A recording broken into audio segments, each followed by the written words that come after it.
Customer reported that slow charging is not working. Now we plug in the charging gun and check the dashboard. The dashboard prompts to check the charging system.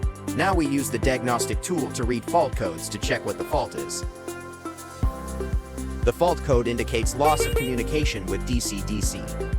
Now we unplug the low voltage charging gun and start the inspection. Now we unplug the low voltage connector for inspection the communication wires. We measure them with a multimeter.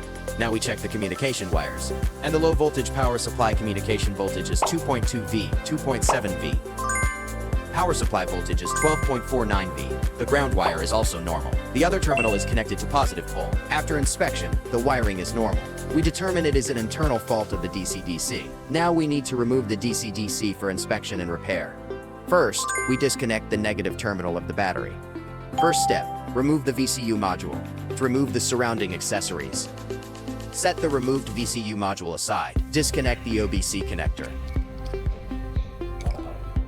First, remove this power cable. Then remove the ground wire on the side, this black one. Disconnect the coolant hoses.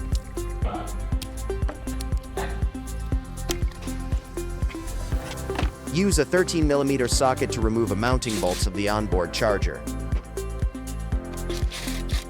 Now the bolts had been removed, we can take out the onboard charger.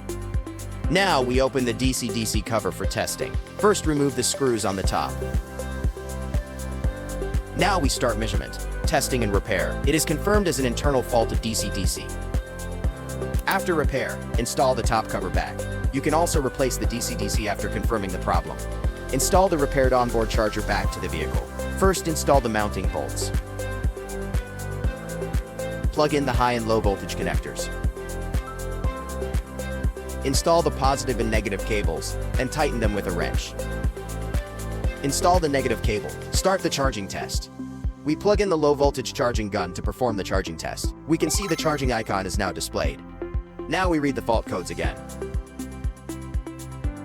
No faults present. The low voltage charging problem has been resolved.